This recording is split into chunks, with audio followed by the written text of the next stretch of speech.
You like me to share any verse, Guru Maharaj? No, I'll just read a little bit, speak a little bit like that. Okay, sure. Thank you. Please take. I noticed one thing. You changed the spelling in your name. There's no H in your name. Oh, okay, Guru Maharaj, I'll change it. Yeah. So, yeah. So default, I thought it's THI. I'll change it. No, it's Reva T, not Reva Thi. Reva T. Okay, TI. Okay, I'll change it. Yeah. That's important. So we'll begin.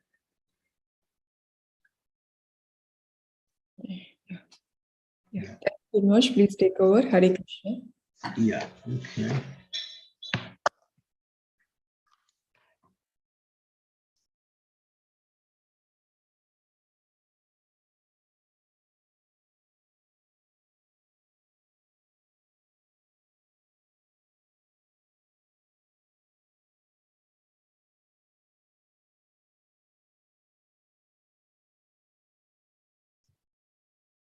Hey, can you hear me? Yes, we can hear you, Guru Maharaj. We can hear you. Okay, good.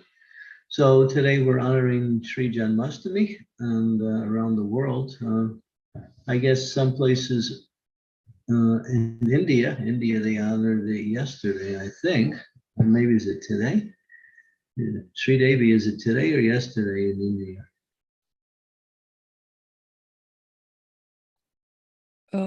It's yesterday, Guru Maharaj. I think Mataji is on mute. In India, it's yesterday. Yeah. No, it's today. Tonight, it's going on. Oh, okay. Because, all right, someone told me it was yesterday. So, okay, so we're going to read a little bit, and then I'll comment. This is the appearance of Krishna. And once upon a time, Bhumi, the predominating deity of the earth, felt overburdened by different demons posing as members of the royal order. Feeling aggrieved upon seeing her miserable condition, the lotus-born Brahma appealed to Kshirodakshai Vishnu, who is the maintainer of the universe, saying, "Please deliver Goddess Bhumi, who is feeling greatly distressed by these demoniac kings. When you can remove this terrible influence from the earth." The time for the appearance of the Lord coincided with two internal desires of the Supreme Lord himself. First, the Lord desired to descend on earth to increase the fortune of Yasoda and Nanda. Also, at that time, Krishna wanted to relish the sweet mellows of Sringara Ras, Paramar love, while enacting his worldly pastimes. For these two reasons, the Lord appeared within the creation of Bhuloka, Earth planet, along with his parents, friends, and other associates. So I'll just mention that Pavitranayam Saranam Vinasanaya Chaduskritam Dharma Samstartana Layam Sambhavam Yuge Yuge. The Lord appears in this world whenever there is a decline, a serious decline in religious principles, and an increase of demoniac forces upon the earth who take the role of government leaders and important positions in the society. And here we also hear how the Lord wants to please his devotees, and this is mentioned in this case, Nanda and Yasoda, his eternal associates, to give them his sweet pastimes of appearing as their beloved son. These are the two reasons why the Lord appears. And of course, it says he also benedicts others, and he wants to taste, along with that, the mellow of Madhurya Ras, Sringara Ras, or Paramar love. So the Lord comes for his own personal reasons, but he also includes giving pleasure to his devotees and killing demons.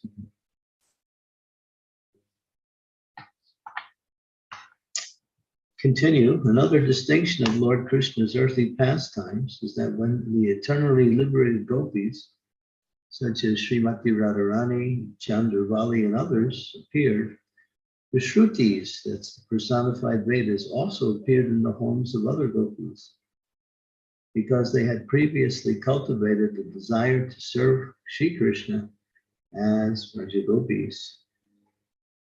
The Dandakaranya sages, upon seeing the Swakiya Bhav, the sweet conjugal relationship between Lord Ramachandra and Sita Devi, desired to have the same relationship with their Lord Madan Gopal. Upon attaining perfection in their sadhana, they achieved the great fortune to appear as gopis in Vrindavan.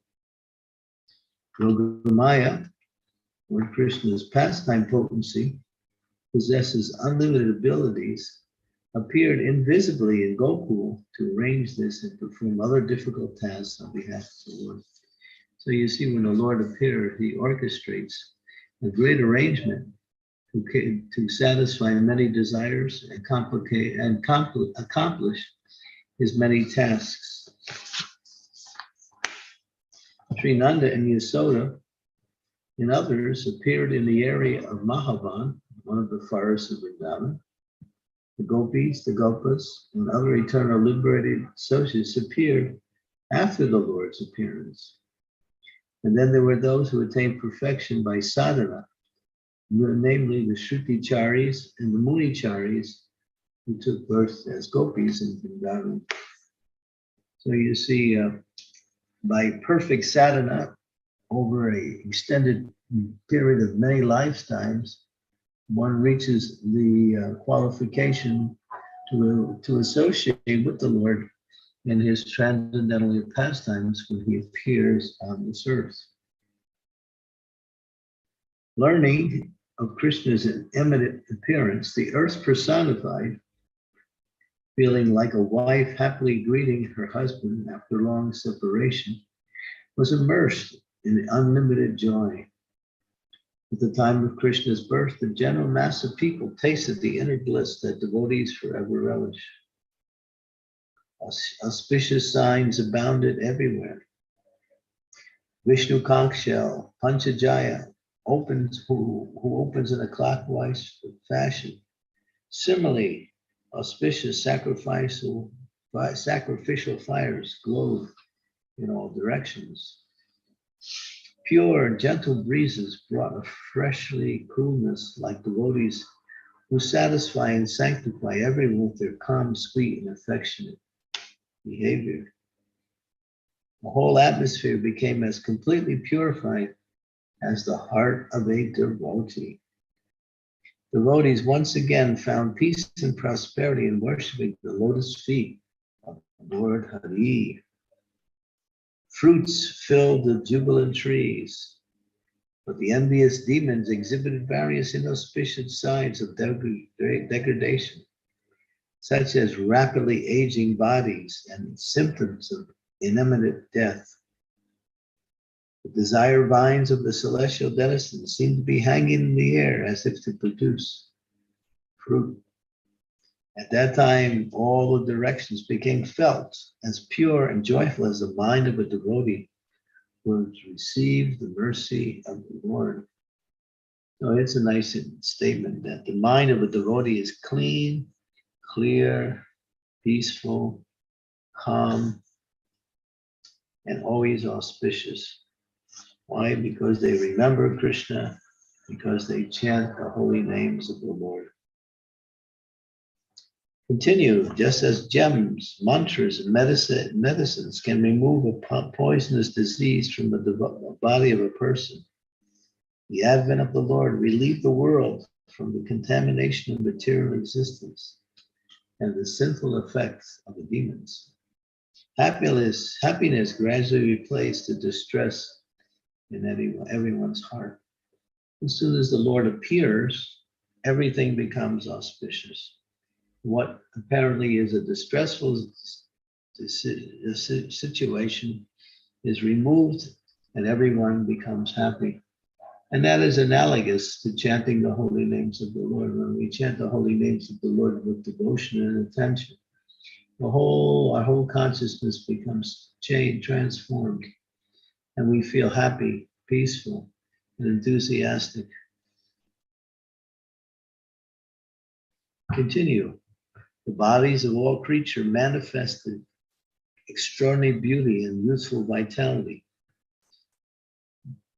Everyone felt extremely joyful and displayed virtuous qualities. Throughout the world, people behaved cordially and interacted amicably. Happiness twinkled in everyone's eyes.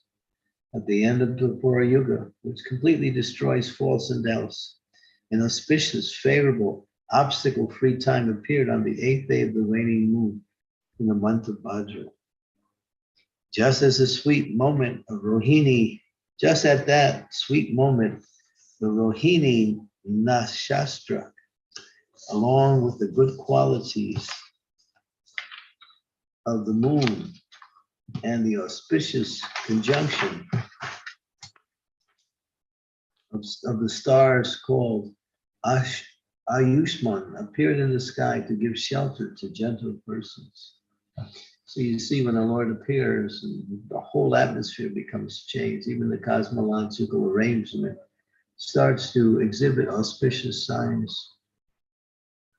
As the living entities come out of the womb of his mother, and the moon appears on the lap of the eastern direction, Yogeshwar Shri Krishna, the personification of complete bliss, appeared amidst great festivities. As the moon appears in the lap of the eastern direction, which is like a beautiful bride, Krishna manifested the wonderful pastime of his appearance out of his love and compassion for the conditioned souls. Due to austerities performed in previous lives, Vasudeva and Devaki received the opportunity to momentarily relish parental affection for Lord Shri Krishna when he appeared before them in his form as Vasudeva. Thereafter, in fear of Kamsa, Vasudeva brought Vasudeva Krishna to Gokul. There, the Supreme Lord appeared as Govinda before Nanda and Jasoda. His eternal parents, who have been smothering him with the sweetest form of parental love since time immemorial. The four symbols of Vishnu, Sankhya, Chakra, Gada, Padma, adorn his hands and feet. The flute, flower garland, and Kaustubha Mani, although present within him, had not yet manifested.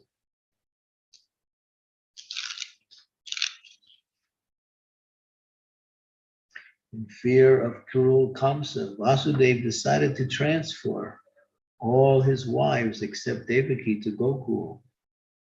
He sent Rohini to the house of Rajaraj Nanda. By the sweet will of the Lord, Yogamaya arranged for the seventh child of Devaki, who was Balaram, to enter into the womb of Rohini. As a result, Balaram appeared in the home of Rajaraj Nanda before the birth of Krishna. So Krishna had made that arrangement with Yogamaya. When he asked Yogamaya to do this service, Yogamaya was overwhelmed with spiritual anxiety, feeling, how is it possible I can transfer the Supreme Personality of Godhead from one womb to another, from one distant place to another? She was thinking, this is too difficult a service for me. Sometimes we also find ourselves faced with a situation where the service seems to be too difficult for us to execute. But if we remember Krishna, pray to Krishna, beg for his ability, his mercy, his facility, then whatever we need to execute the service will be automatically provided by the Supreme Lord, knowing because the Lord is always very kind to his devotees. And because of his kindness, he helps the sincere devotee execute his task of devotional service. So Krishna somehow had convinced Yogamaya, you can do it by my mercy. And she did. Apparently Devaki had a miscarriage. At the same time, Rohini was also present. Was also pregnant in Vrindavan. And both of them simultaneously felt that they had lost their child. But actually what happened was Balaram was transferred from Devaki to Rohini.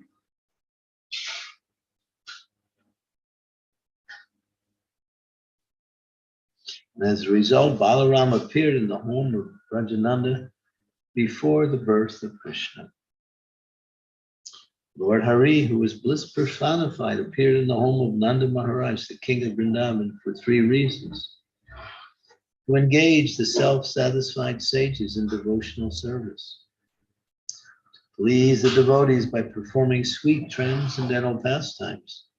And to relieve the earth's burden caused by the demons. At the time of his majestic birth, Krishna employed his inconceivable powers to appear in the body of eternity, knowledge, and bliss.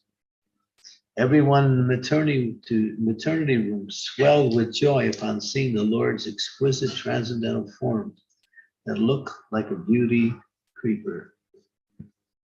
So here, this is after now, Vasudeva has very deftly, secretly appeared in the evening time when Yasoda was resting after her hard labor of delivering the child.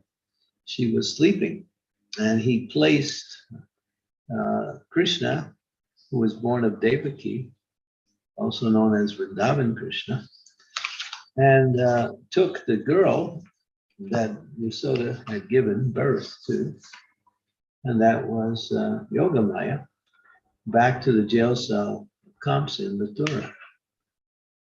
But what happened was Yasoda had given birth to twins, one boy and one girl. The boy was in the unmanifested form, and that was Krishna of Vrindavan. So when Vasudeva appeared, he placed the child down coming from Mathura, and both Krishnas manifested together into one Krishna. And that Krishna stayed and lived in Vrindavan, performed his transcendental pastimes.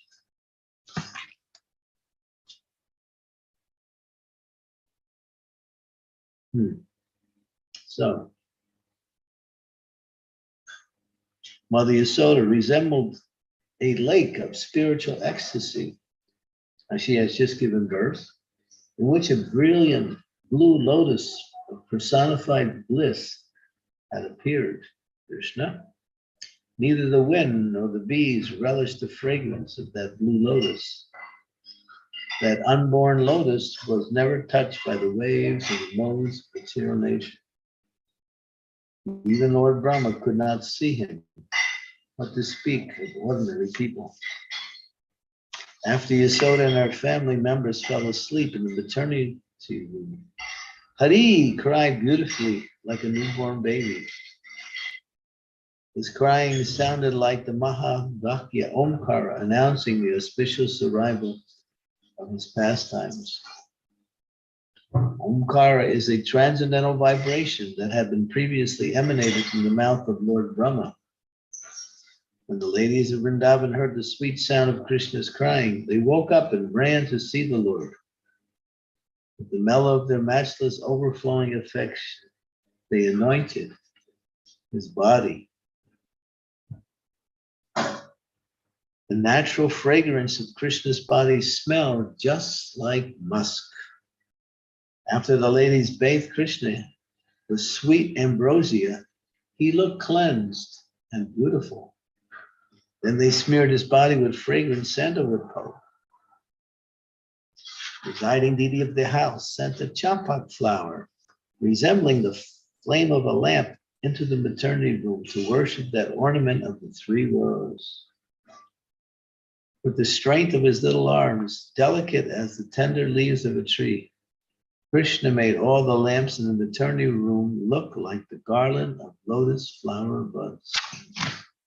Krishna is already performing his pastimes after he appears.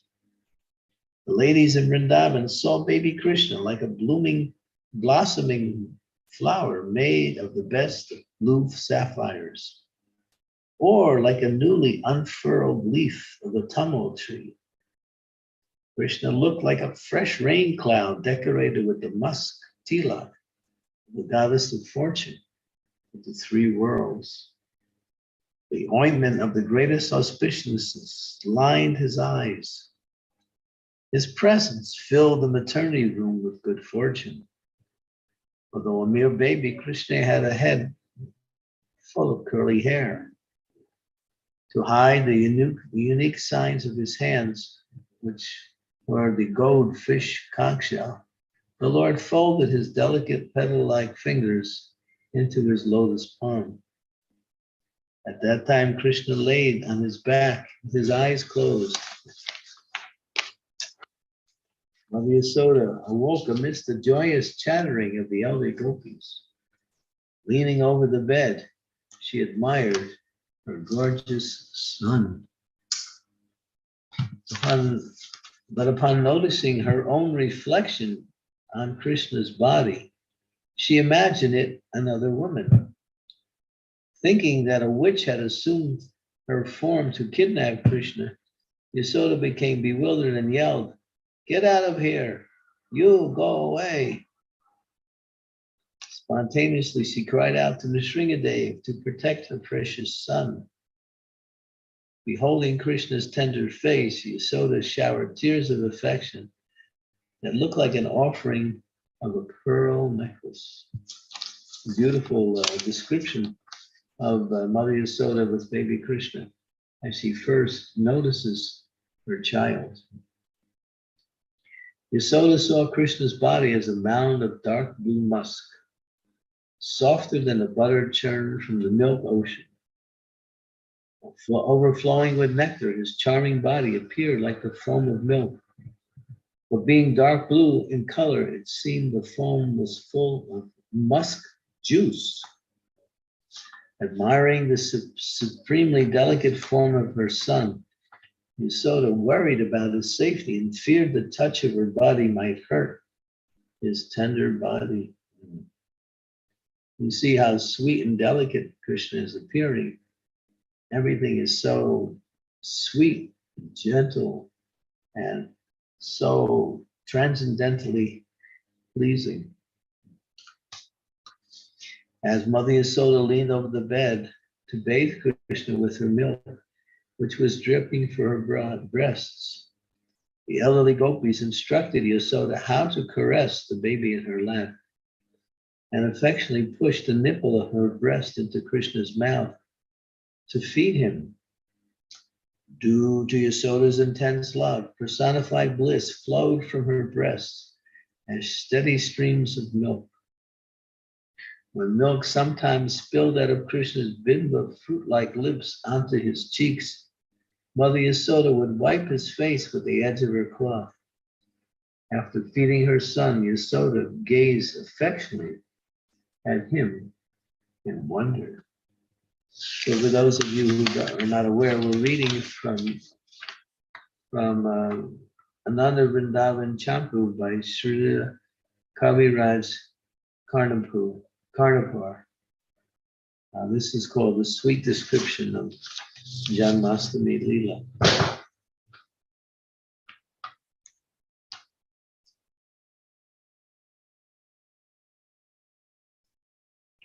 Mother Yasoda saw her child's body as made of dazzling blue sapphires. His mouth resembled red bimbo fruit, and his hands and feet looked like exquisite rupees. Krishna's nails shone like precious gems. In this way, Yasoda thought her child was completely made of jewels. Then she perceived that his naturally reddish lips looked like banduka flowers. His hands and feet resembled java flowers. His nails looked like malaki flowers. Yasoda then thought, Krishna's whole body seems to be made of blue lotus flowers. He does not appear to be mine. After thus deliberating within herself, Yasoda became stunned in amazement.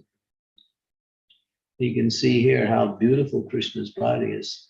She's seeing as just one beautiful blue lotus flower that is a conglomeration of various jewels and gems. The beautiful, softly curled hair on the right side of Krishna's chest resembled the tender stems of a lotus. Seeing the mark of Srivats on his chest, Yasoda thought it was breast milk that had previously spilled out of his mouth. She tried unsuccessfully to remove these milk stains with the edge of her cloth. Struck with wonder, Yasoda thought this must be a sign of a great personality. Observing the sign of Lakshmi, which appears on the chest of the Lord as a small golden line on his left side, Yasoda thought a small yellow bird had made a nest amidst the leaves of the tamal tree. Could this be a streak of lightning resting on a rain cloud? Or could it be golden streaks marking a black gold testing stone? Krishna's delicate leaf-like hands and feet, glowing pink like the rising sun, look like clusters of lotus flowers floating in the Jamuna. Sometimes Yasoda saw the curling dark blue locks of baby Krishna as a swarm of bumblebees surrounding his face. Intoxicated from drinking too much honey nectar, the bees just hovered in the sky. Krishna's thick, beautiful blue hair appeared like the dark night. His two lotus eyes looked like a pair of blue lotus buds. His cheeks resembled two huge bubbles floating in a lake of liquefied blue sapphires. Krishna's attractive ears looked like a pair of fresh, unfurled leaves growing on a blue creeper. So here is a description of the beauty of Krishna with nice comparisons to many of the beauties that we understand to be the beauty of this world. So we can just picture how beautiful this baby is. Usually when a baby appears from the womb of his mother, it takes a little time for people to get accustomed to the beauty of that baby. But here we see the baby is already so gorgeous and so beautiful. And immediately it's given so many analogous connections to the beauty of things of this world.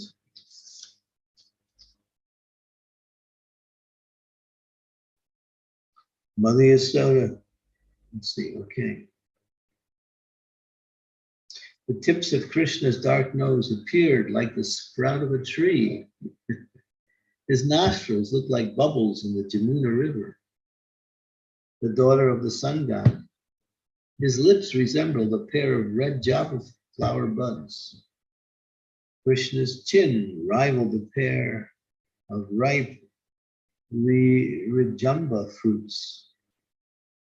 Seeing the extraordinary beauty of her son fulfill the purpose of her eyes and submerge Yasoda in an ocean of bliss. The elderly ladies of Vrindavan addressed Nanda Maharaj, "O most fortunate one, you fathered a son."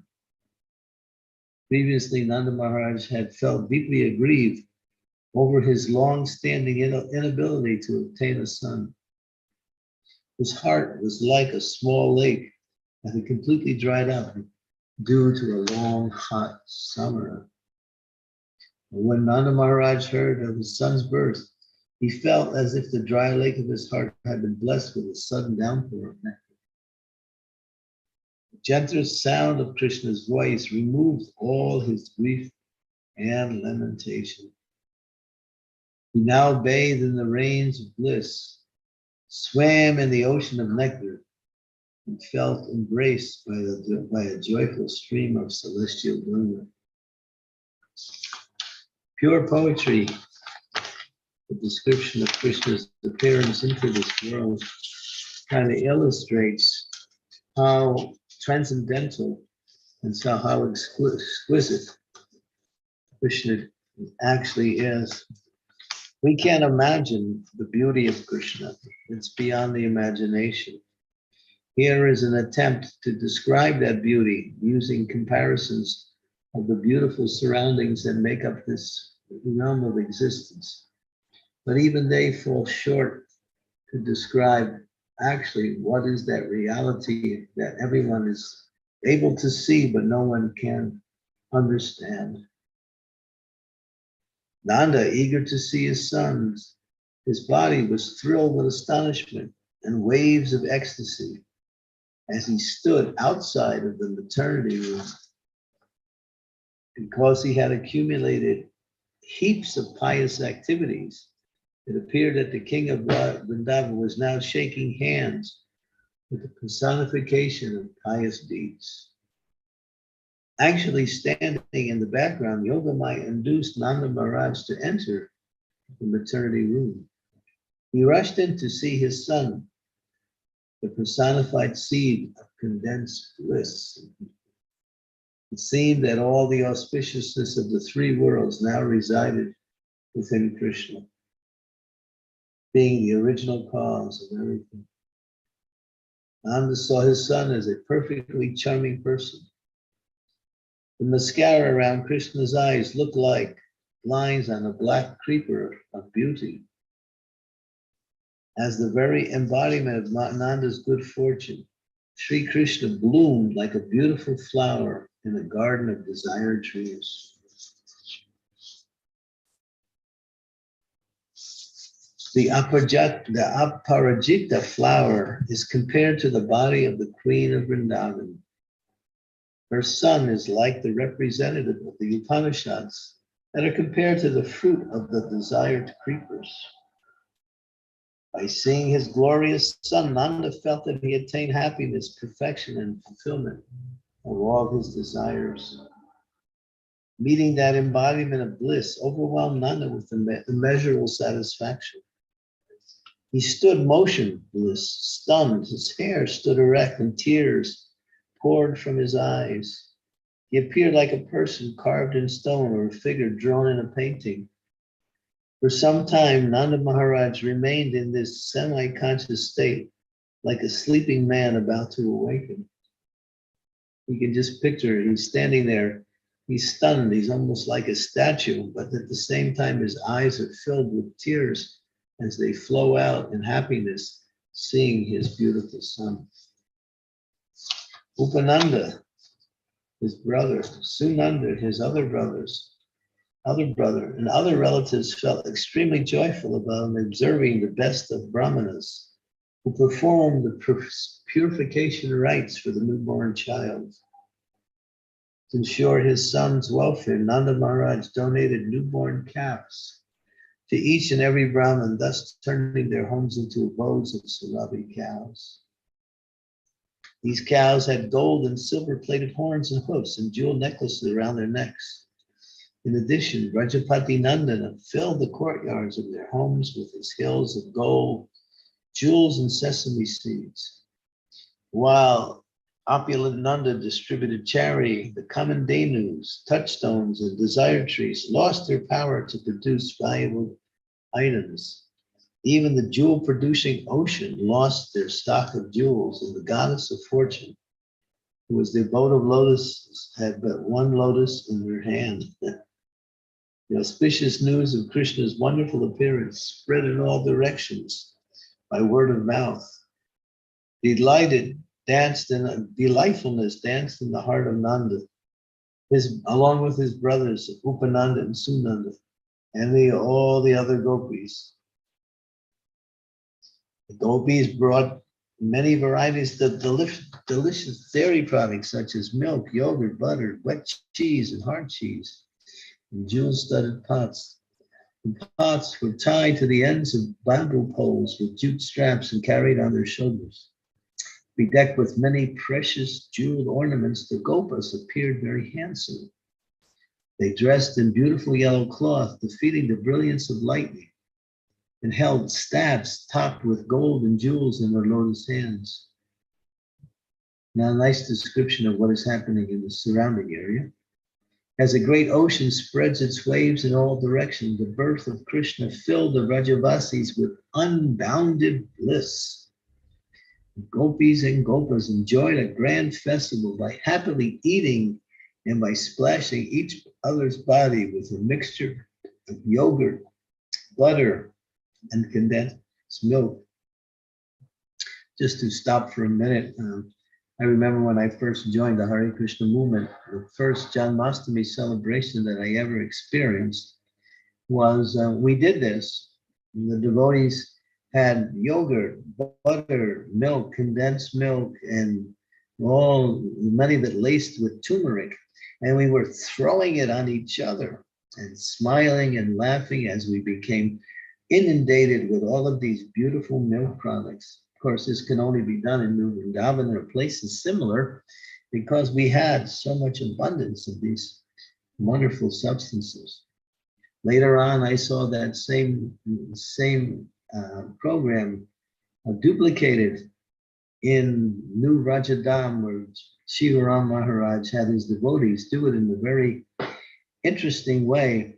The women sided on one side and the men on the other side, and they all had their syringes full of yogurt in various colors, and they were shooting it at each other, throwing colors on each other, throwing yogurt, ghee, and various other types of milk products.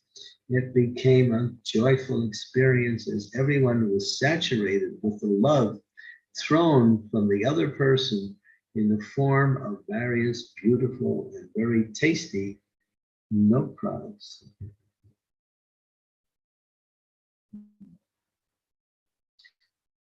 Continue. The society girls visited Nanda Maharaj's house. They experienced more happiness than they had ever seen since their birth. Their minds saturated with joy and great satisfaction. Hearing the delightful description of Krishna's birth carried away the chariots of their mind and made them abandon all other duties. They became possessed with a desire to see Krishna. Sparkling rubies hung from the necks, adorning the society girls. Their diamond-studded armlets shone more beautiful than drops of crystal clear water. Their jewel-inlaid golden bangles boasted unparalleled elegance. For this unique festival, they took out some highly ornamented waist belts from their jewel boxes and tied them around their hips. The sweet jingling of the waist bells resting on their broad hips enhanced the beauty of these society girls. They attracted the minds of everyone with their bulky golden anklets, loose hair braids, and graceful gait, which resembled the smooth gliding of swans. Whoa! Their minds entered the state of enchantment as they gazed upon the captivating beauty of Krishna's transcendental body.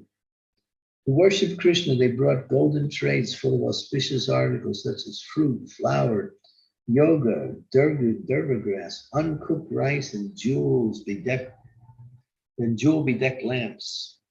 They covered the offering plate with splendid yellow silk cloth and held them in their soft lotus hands. Their jewel ankle bells vibrated pleasantly as they walked. So these are society girls who are now enjoying the appearance of Krishna and giving everyone else pleasure.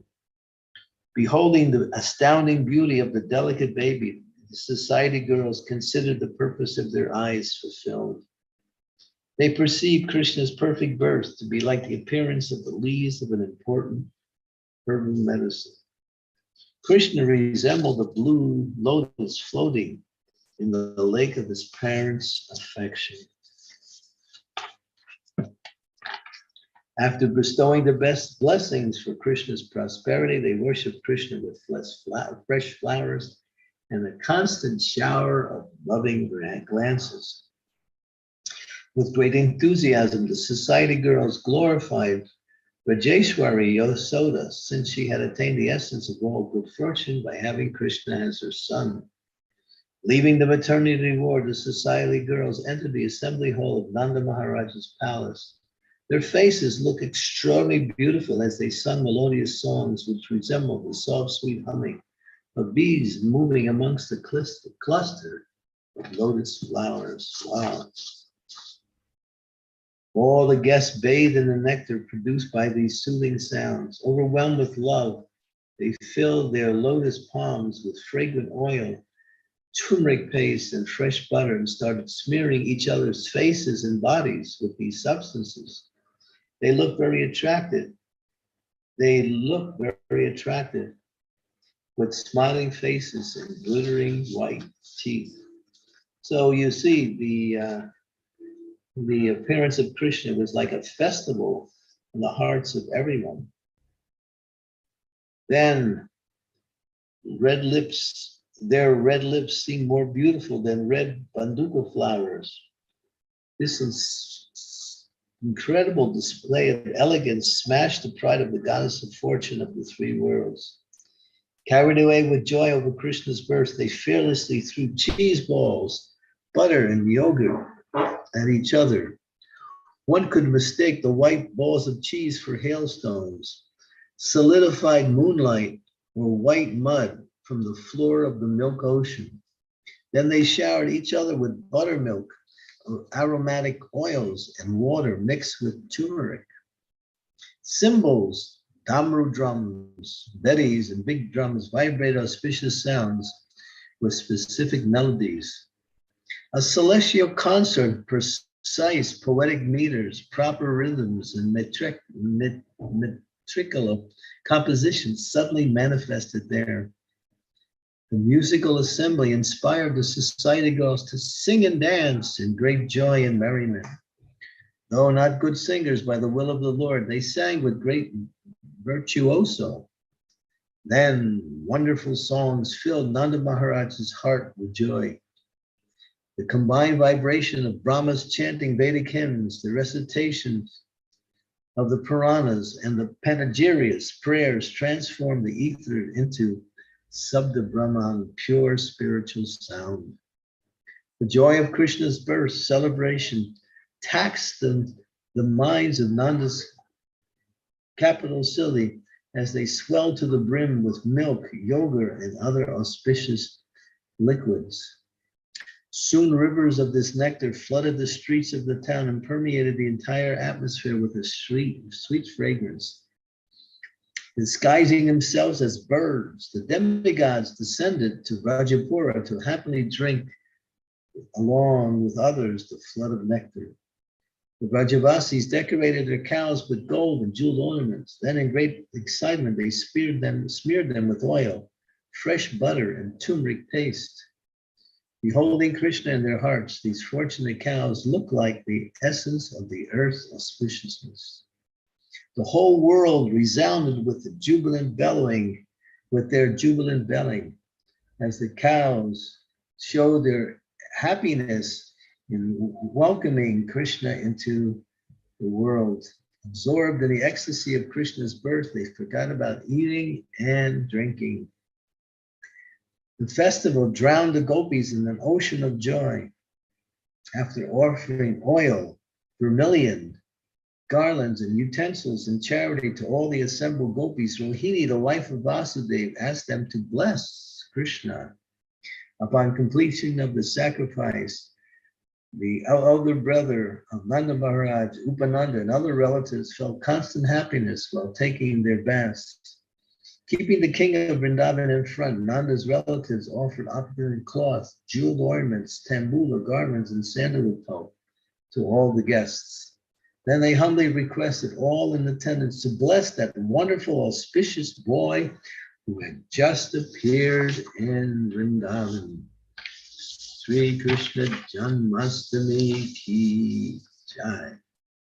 a nice reading from Ananda Vrindavan Champu by Kavi Karnapur, entitled The Sweet Description of the Janmastami Leela. And so now Krishna has appeared in his own abode to give pleasure to his devotees and to remove anything inauspicious from the hearts and minds of his devotees, and to give pleasure to the earth.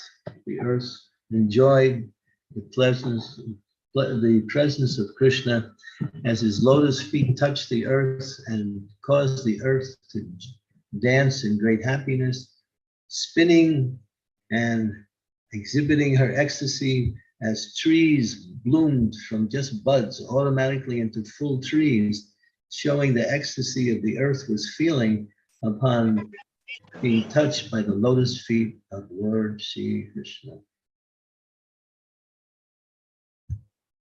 So that is the little description of Vrindavan as Krishna appears in the maternity room of his mother, Yasoda. Yeah, Hare Krishna. Thank you, Guru Maharaj. Very, very beautiful class. I mean, thank you for reading this beautiful transcendental beauty of Lord Krishna, and thank you for explaining us the reasons for the birth of baby Krishna. So very beautiful class. As you said, like when we meditate on the beauty, remembering Krishna, our mind, hearts, and will purify, it will clean, it will give us calmness and peace. And that's so true. When you were reading, it was so peace and calm to us. Yeah, thank you again for this beautiful reading. Hare Krishna. Hare Krishna. Dear devotees, please, if you have any questions or comments or any beautiful pastimes you like to share, please, you feel free to welcome. You can unmute, or you can type in the chat box, or you can raise your hand. Hare Krishna.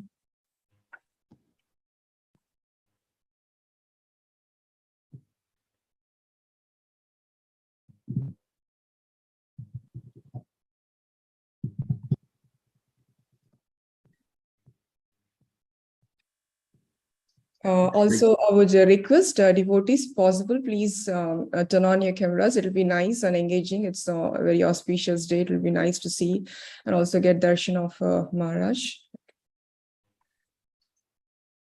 Sri Devi has a question. Sri Devi Mataji, please go ahead. Yeah, see you. Dear Guru Maharaj, please accept my most humble obeisances. All glories to Srila Prabhupada. And wishing you, Guru Maharaj, and all the devotees a wonderfully blissful, auspicious, life-giving, energy-giving, spiritually uplifting Janmashtami. Hari Bol. So, Guru Maharaj, this enchanting recitation of the beautiful birth of our beautiful Lord Krishna is so enchanting and so mesmerizing as we read about Krishna. And on his birthday, we get to read and we hear this pastime. But how we can keep this spirit alive every day, remembering that the Lord can always be invited every day into our hearts, and that he's there, and to feel the same sense of bliss, that the Lord has come to give pleasure to his devotees, to destroy the miscreants, to re-establish principles of religions. Because in today's world, it's sometimes hard to remember all that. Yeah, just keep doing it. If you have the desire, you will do it. If you don't have the desire, you won't do it. So we take time to glorify Krishna, hear about him on this Janmastami day. It broadens our consciousness of Krishna. It awakens our attraction for Krishna. It inspires us to want to be more involved with Krishna. And so on these special days of his appearance, we get to fortify our devotional service in a very big way. And then when as the days go on, we carry that with us and we allow it to manifest. And we can also continue to inspire this type of activity by making the time each day and just hearing the glories of Krishna in Sri Vrindavan Dham.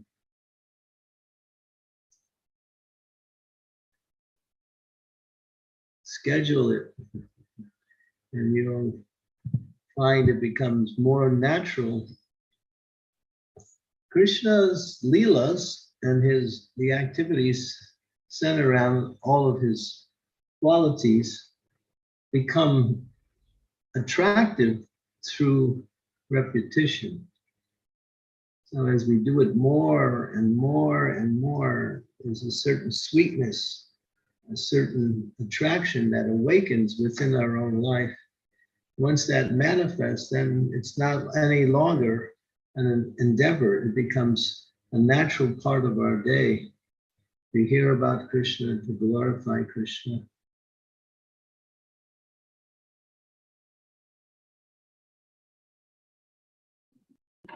Yes, yes, Sridev Mataji, you have any further comments?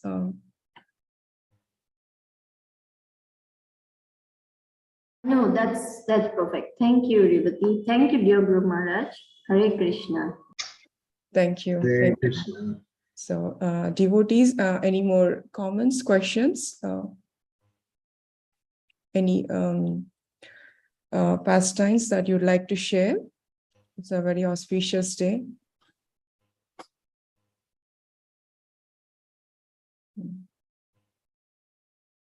Yeah, so Guru Maharaj, I just wanted to share this. I really like that which you mentioned, like a twin boys. I mean, this is like first time I'm hearing, like Yashoda Mata, she gave to twins, and one is Krishna and Durga Mata, and again Vasudeva, and they both are manifested into one Krishna.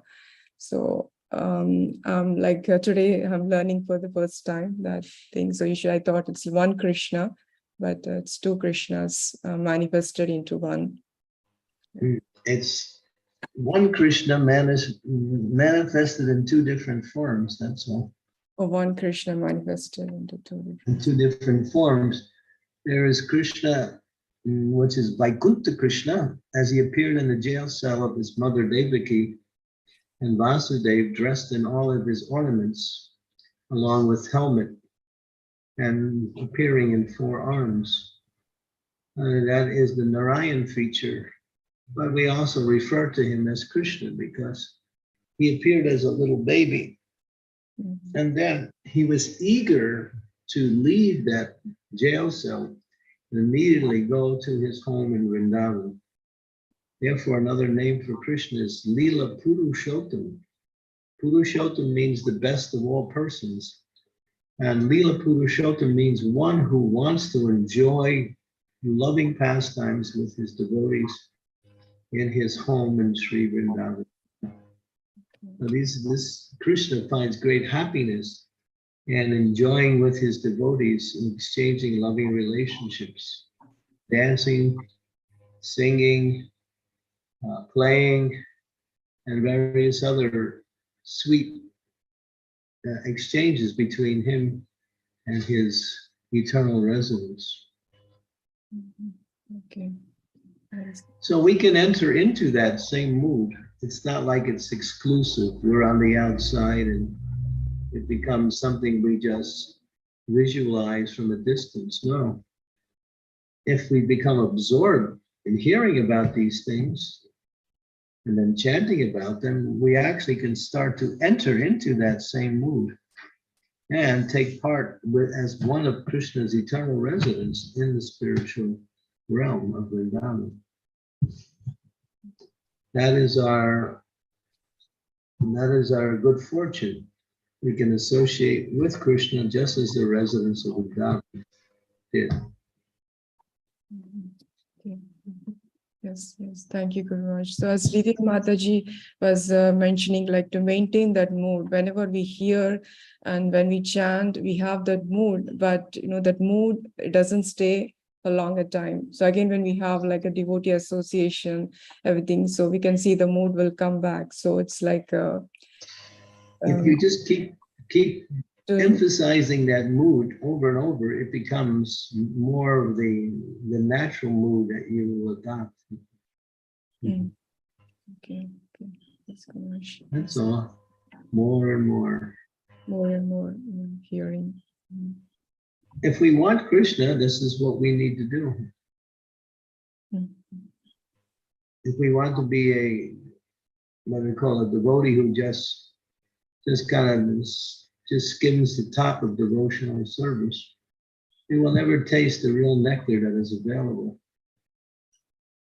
We have to hear and chant more, serve, and look for opportunities to associate with devotees in this mood of hearing and chanting. My Janmastami is one of those days when we can. This morning I gave class in Ljubljana for about 2 hours with many nice questions. And it's still with me, the class and the devotees' interaction. Because when Krishna is there, it has a certain element of attraction. And that attraction keeps our consciousness fixed. And tonight we'll be doing it again. We'll be giving more time for discussion. There'll be plays, there'll be dances, there'll be kirtans, there'll be artis, there'll be abhishek.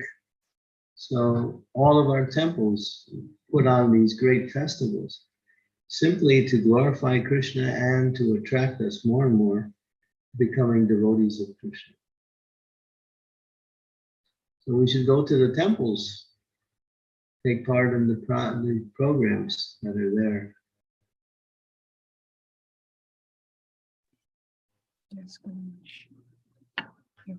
Yes, Guru Maharaj. Thank you. Thank you so much. Devotees have any further questions, comments, or any realizations like to share?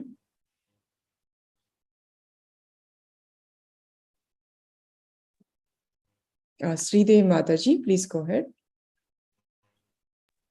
I just wanted to share a little something. In the morning in the temple, it was such a gorgeous, gorgeous decoration of the deities with such beautiful flower arrangements, flower garlands, flower jewelry, like, all the different armlets, red, anklets, everything for the Lord, that it was just eye enchanting. You couldn't take your eyes off the deities, especially Radha and Krishna on the altar and the gopis.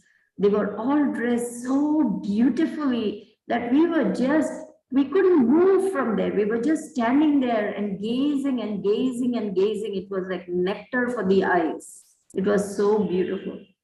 I just wanted to share that, what love and devotion those devotees have put into today's decoration and everything. Just very beautiful. Yeah, around the world, the temples are working in that capacity to glorify Krishna and his appearance and to give pleasure to all of the devotees.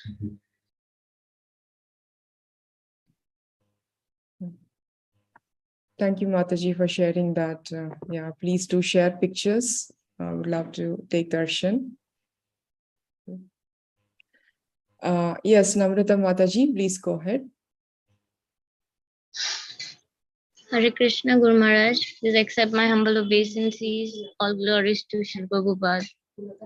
Guru Maharaj, I just wanted to share that on this is very auspicious day, but unfortunately, I'm not able to go to the temple because I'm caught in the flu. So, and this is something contagious, so I can't go to the temple. So I'm just celebrating it at my house. And I'm hardly able to sometimes, sit. So there's a lot of body ache and all that. So is it fine if we do chanting when we are sick in not in the sitting positions? Yeah, Is it fine at that time? yeah. There is no rules and regulations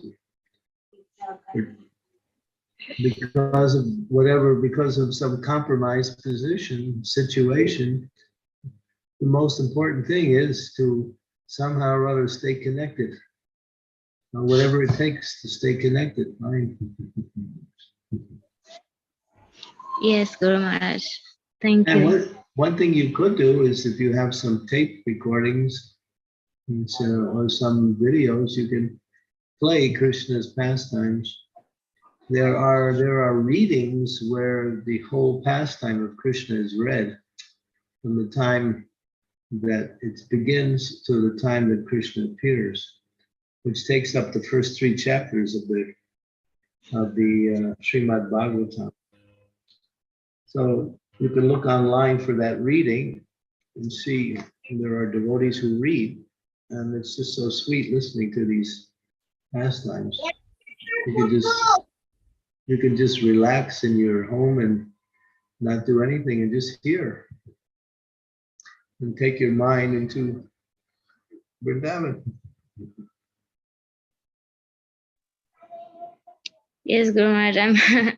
Today I'm really since we do celebrate the festival of Janmastami every year at home, but I'm little not happy because I cannot go to the temple. So yeah. Well, when you get well, go to the temple. Yes. Thank you. Anyway, if the body is sick but the soul is happy, then you are completely healthy.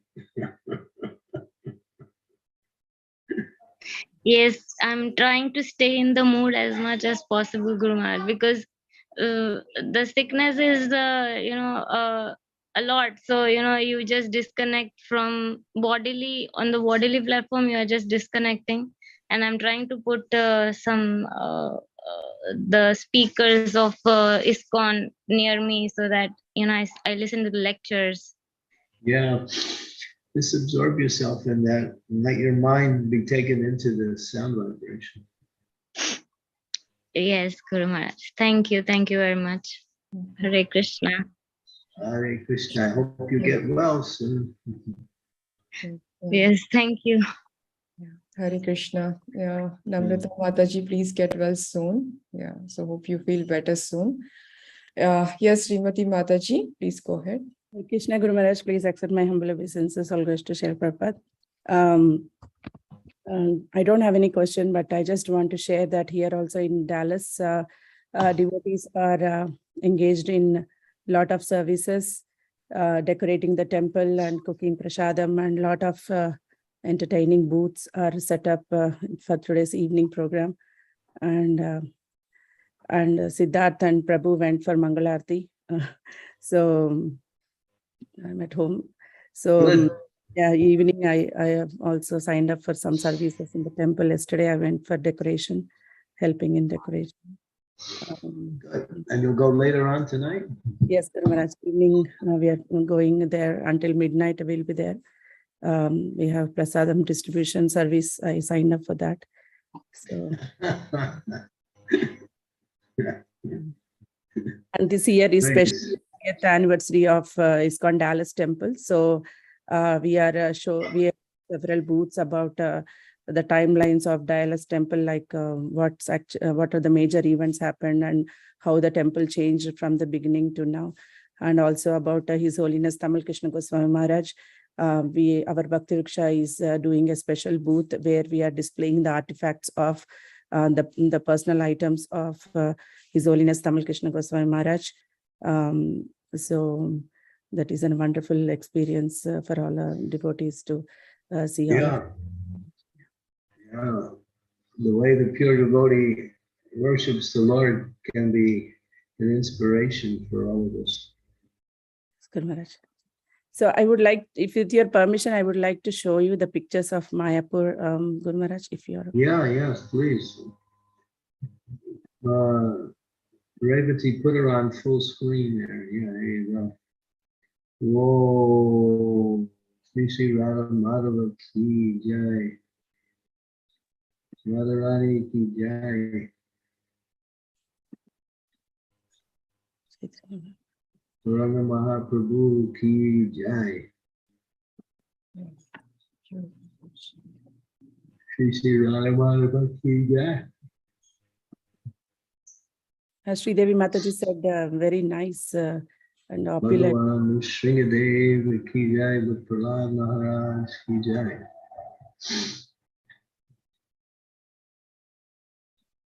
Krishna is very colorful. Yes, Guru Maharaj. Pastel green for Radharani with some beautiful pink highlights in there. And there is Lalita. Mhm. There is Vishaka, I think.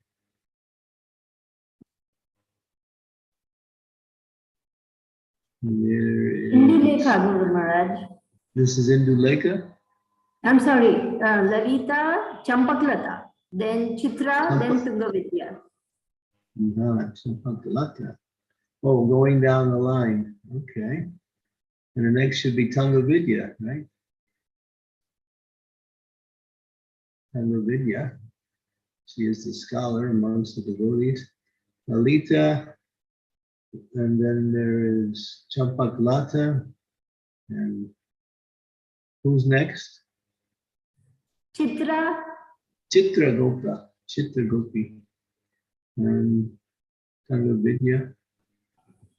They all have auspicious articles in their hands. Now you have Srimati Radharani on her side. Next to her is Vishaka. There's Vishaka. And Indulekha. Indulekha. Ranga Devi. The Devi, and then Sri Devi. No, Sudevi. Sudevi. That was a purposeful slip.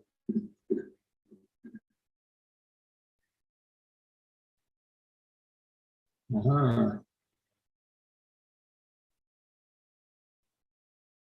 Gopis are the personification of pure love for Krishna.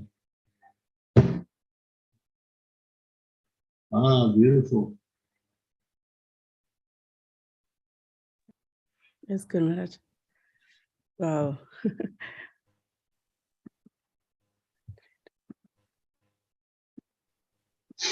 In individual pictures.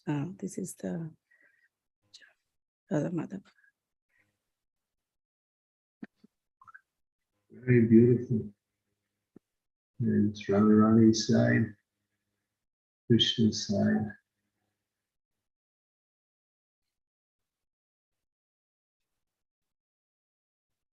I'll stop here, Guru Maharaj. Thank you so much. Hari Hari.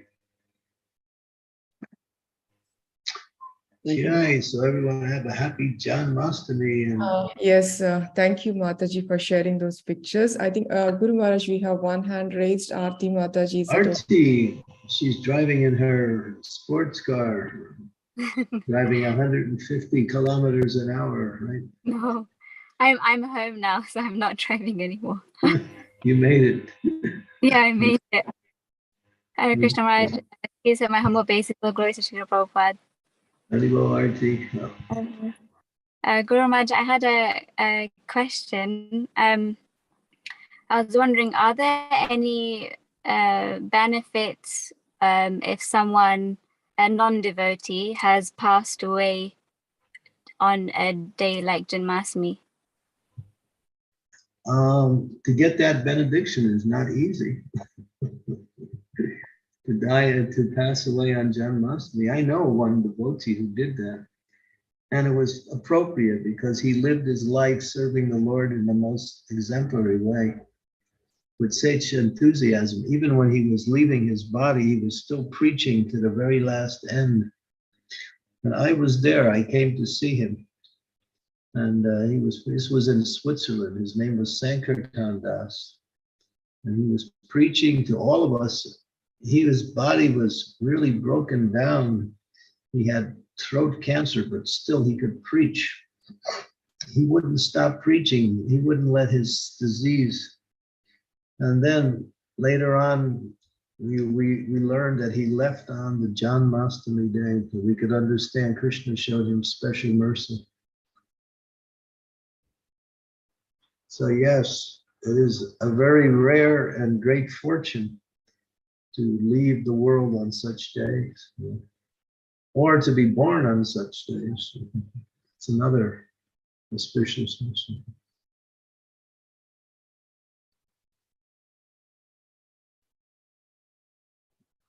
Where did you go, RT? I can't find you anymore. You disappeared.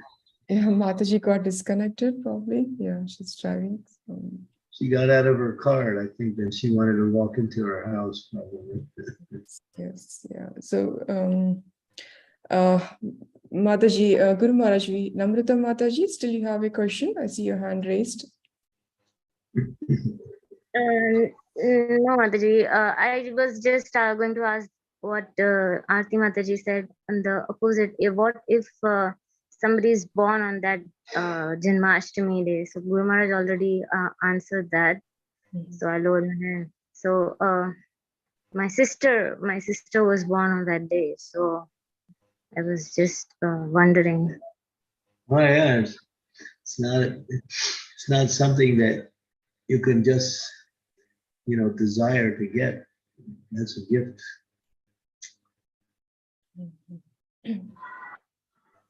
We named her Vrunda because she was born on that day. May she take up devotional service with enthusiasm. I'm hoping the same, Guru Maharaj. And after years, he got a husband named Hari. His name was Hari. Yes. Yeah, we have what is called the Leela of the material world. Yes. Arti, you're back. Sorry, Guru Maharaj, my connection went.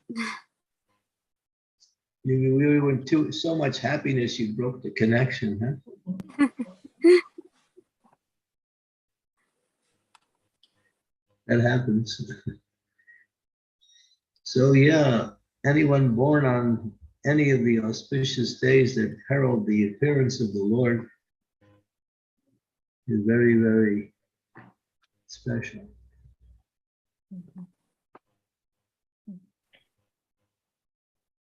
Even if they are non-devotee, Guru Maharaj, if they die or are born?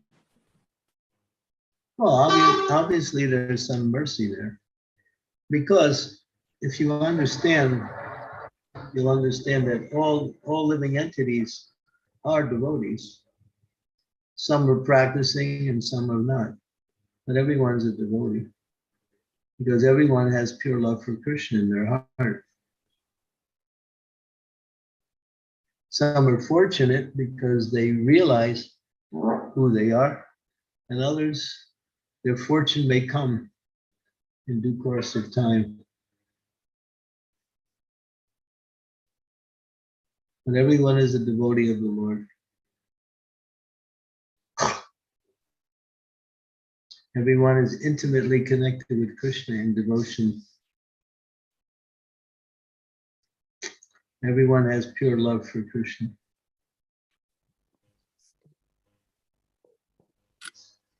Even demons.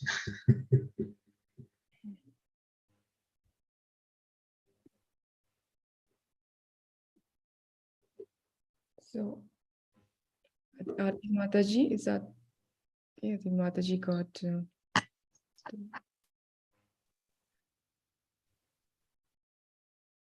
So, Guru Maharaj, that case, we should not differentiate between devotees and non-devotees, right? So everyone has the For love. the sake of function, you have to differentiate. But from the spiritual perspective, you see everyone in that way. You see everyone as Krishna's part and parcel. But even just like Prabhupada said, yes, even the tiger is Krishna's part and parcel. But then you don't go up, my dear tiger, can I embrace you? That wouldn't be too intelligent. We have to make distinctions on the material level for the sake of functioning. But still, on the spiritual level, Vidyaya Vinaya Sampane Brahmani Gavi Hastani Suni Chaiva Sapakecha Pandita Samadarshana. A learned person sees all of the different forms, but what did he see? He sees the soul within each one as being part of Krishna.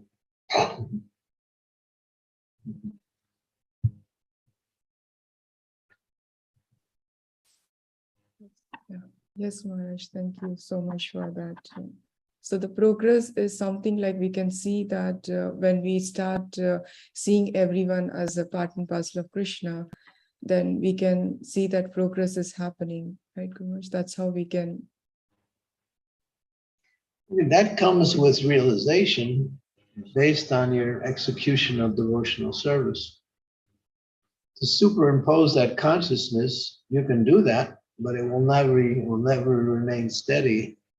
It will remain steady as you make advancement in devotional service.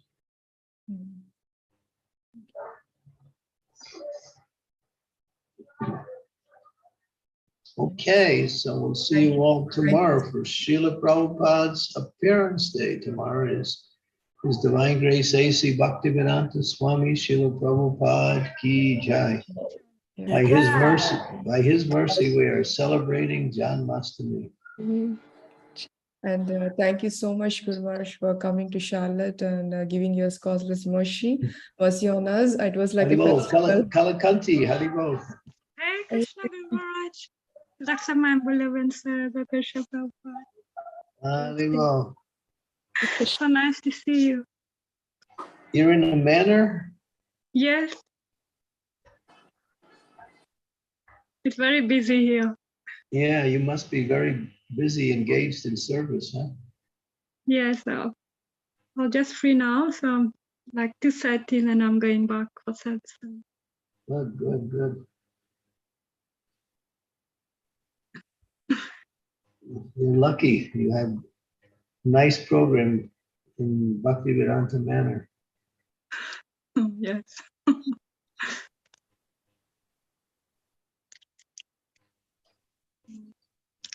Okay, I have to say goodbye. Thank you. Hare Because Krishna. Thank you so much. the day Thank is you, filled Guru. with activity. Srila Prabhupada Ki Jai, Janmastami celebration Ki Jai, Janmastami Mahamahotsava Ki Jai. Hare Thank Krishna. you, Guru Maharaj. Lord Premanande, Hari Hari Hari Bol. Thank Thank you, Guru Maharaj. Thank you. Thank you, Guru Maharaj. Thank you. Hare Thank Krishna. Krishna. Hare Krishna. Gauranga, Gauranga. Gauranga. Thank you, devotees. Hare Krishna. Happy Hare Janmashtami. Krishna, Mataji. Thank you. Thank you. Hare Krishna, dear devotees, wishing you all a wonderfully blissful and auspicious Janmashtami.